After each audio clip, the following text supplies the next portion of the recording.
पति के एक्सीडेंट के बाद मैं काफी अकेली पड़ गई थी। वो पूरा दिन एक कमरे में ही पड़े रहते थे और ढंग से चल भी नहीं पाते थे। ऐसे में मेरी जिंदगी एक वीरान रेगिस्तान बन चुकी थी, जहां सदियों से बारिश नहीं हुई थी। एक दिन मेरे एक रिश्तेदार का बेटा चिराग हमारे घर रहने आया। उसके आने से मुझे भी अच्छा लग रहा था और मेरा मन भी लगा रहता था। मैं बच्चा समझकर उसे अपने पास ही लिटा लेती थी। पर एक दिन उसने रेगिस्तान में बरसात कर दी और हेलो दोस्तों, आज की इस रोमांचक कहानी में आप सबका स्वागत है। मेरा नाम शिखा है। 1 महीने पहले मेरे पति राजन का एक्सीडेंट हो गया था और उस एक्सीडेंट में उन्हें काफी गंभीर चोटें आई थीं। पति की चोट के बाद मैं एकदम अकेली पड़ गई थी। वह पूरा दिन एक कमरे में ही पड़े रहते थे और चलने फिरने में भी असमर्थ थे। एक दिन मैं घर में बैठी थी, तभी दरवाजे की घंटी बजी तो मैंने दौड़कर दरवाजा खोला। मेरे सामने लगभग 18 से 20 साल का एक नवयुवक खड़ा था। उसने वहीं खड़े खड़े दरवाजे के बाहर से ही अपना परिचय दिया। वो बोला, भाभी जी, मेरा नाम चिराग है। मैं प्रकाश जी का बेटा हूँ। शायद पापा ने आपको मैसेज भेजा होगा। मुझे तुरंत प्रकाश जी का वो मैसेज याद आया। मैंने उससे कहा, हाँ, आओ, अंदर आ जाओ। और इतना कहकर मैंने दरवाजे पर जगह बना दी। चिराग संकोच करता हुआ अंदर आ गया। वो बोला, भाभी जी, मैं आज ही यहाँ आया हूँ। आपको तकरीबन 8 साल पहले देखा था, तब मैं स्कूल में पढ़ रहा था। आपकी शादी का कार्ड हमारे घर आया था, तब मेरे हाई स्कूल के एग्जाम थे, इसलिए आपके विवाह में शामिल नहीं हो पाया था। मैं यहाँ कॉलेज की पढ़ाई के लिए आया हूँ और ये लीजिए, पापा ने यह सामान आपके लिए भेजा है। और इतना कहकर उसने मुझे एक बैग पकड़ा दिया। बैग से बगीचे के ताज़ा फलों, सब्जियों और अचार वगैरह की बड़ी ही अच्छी खुशबू आ रही थी। मैंने खूब खुशी से आभार जताकर बैग ले लिया और उसको चाय नाश्ता वगैरह दिया। इसी बीच मैंने जोर देकर उससे कहा, तुम यहीं पर रहो। मैं तुम्हारे पापा को कह चुकी हूँ कि तुम्हें सब कुछ तैयार मिल जाएगा। तुम बस अपनी पढ़ाई लिखाई पर ध्यान देना। चिराग यह सुनकर बस एक बार में ही मान गया, मानो इसी बात को सुनने के लिए बेचैन था। वह उठा और जल्दी से अपना सारा सामान, जो उसने बाहर रखा था, झट से अंदर ले आया।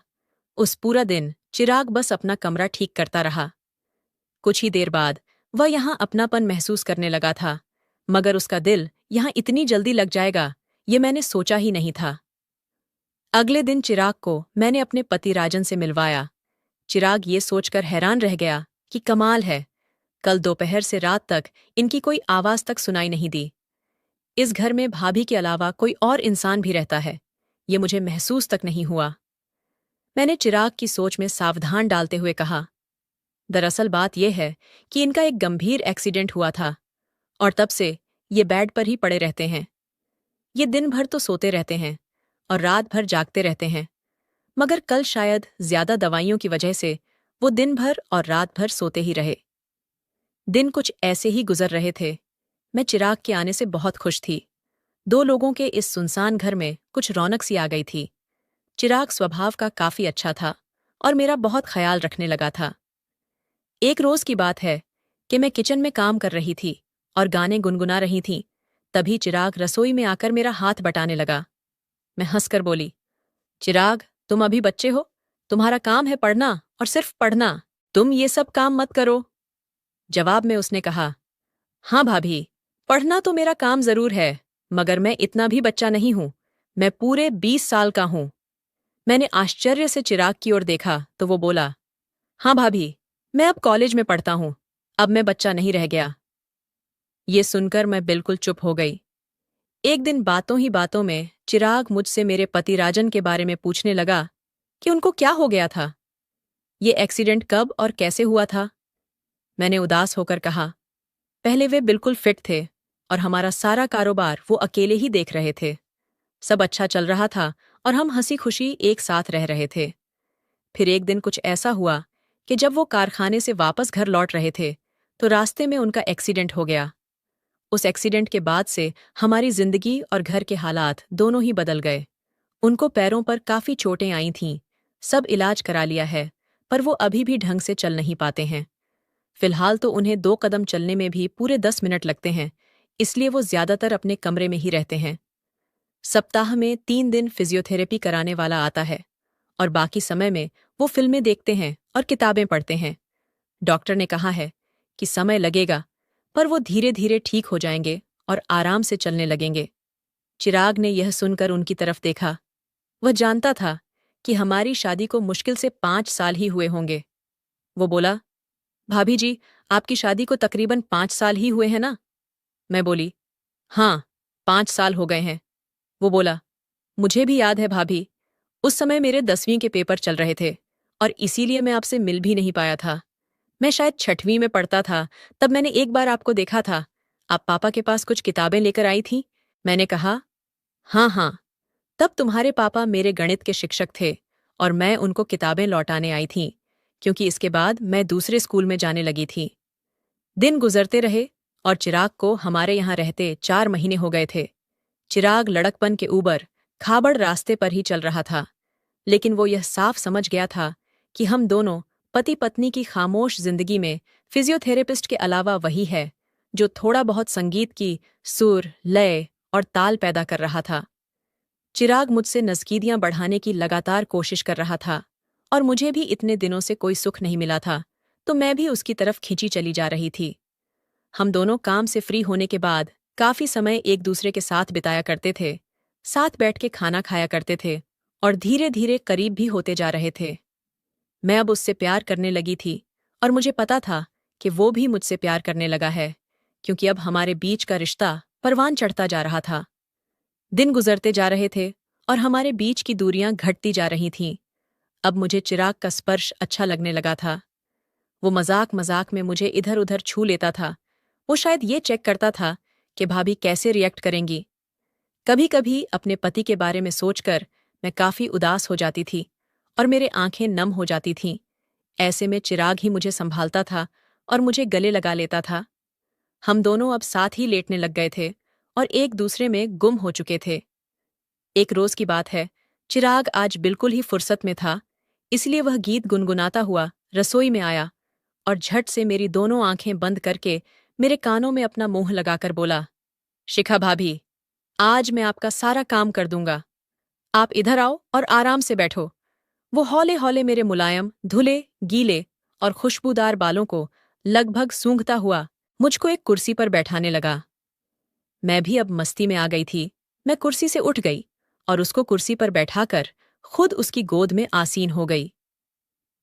हम दोनों कुछ पल ऐसे ही रहे, ना हिले डुले और ना ही कुछ बोले, बस चुपचाप एक दूसरे को महसूस करते रहे।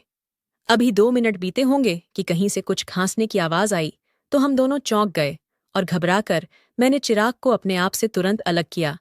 हालांकि चिराग की इच्छा नहीं थी कि वह मुझसे अलग हो, पर फिर भी कुछ सोचकर वो मुझसे अलग हुआ और मुस्कुराता हुआ किचन से बाहर चला गया। वो बाहर जाके बैठ गया और हमारे बीच के पलों को याद करके मुस्कुराने लगा। मैंने यह सब देख लिया था। मैं उसके पास जाकर बैठ गई और उसके गाल पर एक हल्की सी चपत लगाकर और दूसरे गाल पर मीठा सा चुंबन देकर उठ खड़ी हुई। उस पर चिराग बोला कि भाभी, दूसरे गाल से इतनी नाइंसाफी क्यों? वह अपनी जगह से खड़ा हो गया और मेरे बगल में आकर काम करने लगा। वो बार बार मुझे छू रहा था। मेरे बदन में तो जैसे बिजली दौड़ रही थी। मैं उसके स्पर्श से कितनी प्रफुल्ल थी, ये बस मैं और मेरा प्यासा मन ही जानता था। मैं तो ऐसे अद्भुत अनुभव को तरस ही गई थी, मगर उस सुबह चिराग ने मेरा सारा अधूरापन दूर कर दिया था। कई महीनों बाद आज रेगिस्तान में बरसात हुई थी और जम के हुई थी। हम दोनों मुरझाने के बाद बेड पर ही पड़े हुए थे, तभी खांसने की आवाज दोबारा आने लगी। मैं एक कप चाय लेकर चिराग को प्यार से देखती हुई उस कमरे से निकली और पति के कमरे तक पहुंच गई। चिराग भी कपड़े पहनकर बाहर आया और अपना नाश्ता बनाने लगा। मैं वहीं अपने पति के पास बैठ गई और उनकी तबीयत के बारे में पूछने लगी।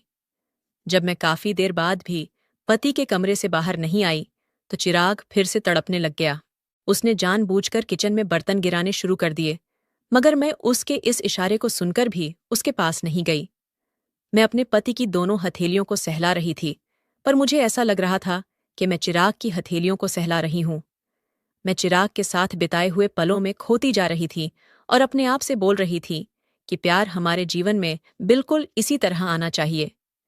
किसी उन्मुख झरने की तरह मेरे भीतर गुदगुदाहट सी छा रही थी, लेकिन मैं इस बात से बिल्कुल ही बेखबर थी कि मेरे पति को मेरा ये बर्ताव बेहद अजीब लग रहा था। वो भी ये महसूस कर रहे थे कि मैं अचानक से बहुत ही खुश रहने लगी हूं। मैं उनके साथ भी नहीं लेटती थी, और अगर लेटती भी तो उनकी तरफ पीठ करके लेटती थी। मैं नई नवेली दुल्हन सी बन चुकी थी, और मेरे तेवर और मेरे अंदाज मेरे पति को हैरान कर रहे थे। चिराग भी, जो शुरू शुरू में उनसे कभी कभार 1 सेकंड के लिए ही मिलता था, वो अब कंधे भी दबा रहा था और चाय भी पिला रहा था। एक दिन रसोई में मैं चाय बना रही थी, तभी चिराग ने आकर मुझको पीछे से अपनी बाहों में भर लिया और मुझको चूमने लगा। मैं भी उससे लिपट गई और हम दोनों एक दूसरे में खो गए। तभी खट की आवाज आई। इस आवाज से चिराग चौंक गया। हम दोनों एक दूसरे से अलग हुए और हंसने लगे। चिराग के प्यार को पाकर मैं बहुत खुश थी। पहले जो मुझे अपनी जिंदगी एक बोझ सी लगती थी, आज वही जिंदगी मुझको फूल सी, बादलों सी और रूई के फाहे सी लग रही थी। मैं चिराग के यहाँ आने को कुदरत के किसी करिश्मे की तरह मान चुकी थी। चिराग को यहाँ आए 1 साल पूरा होने जा रहा था, और मैं उससे मिलकर निखर सी गई थी। अब हमारा पूरा जीवन मस्ती से सराबोर हो चुका था। कमेंट करके जरूर बताइएगा कि आपको ये कहानी कैसी लगी। अगर आपको ये कहानी पसंद आई हो तो इसे लाइक करें और अपने दोस्तों के साथ भी शेयर करें। आगे भी ऐसी रोमांचक कहानियों के लिए हमारे चैनल को सब्सक्राइब करें और बेल आइकन दबाना ना भूलें।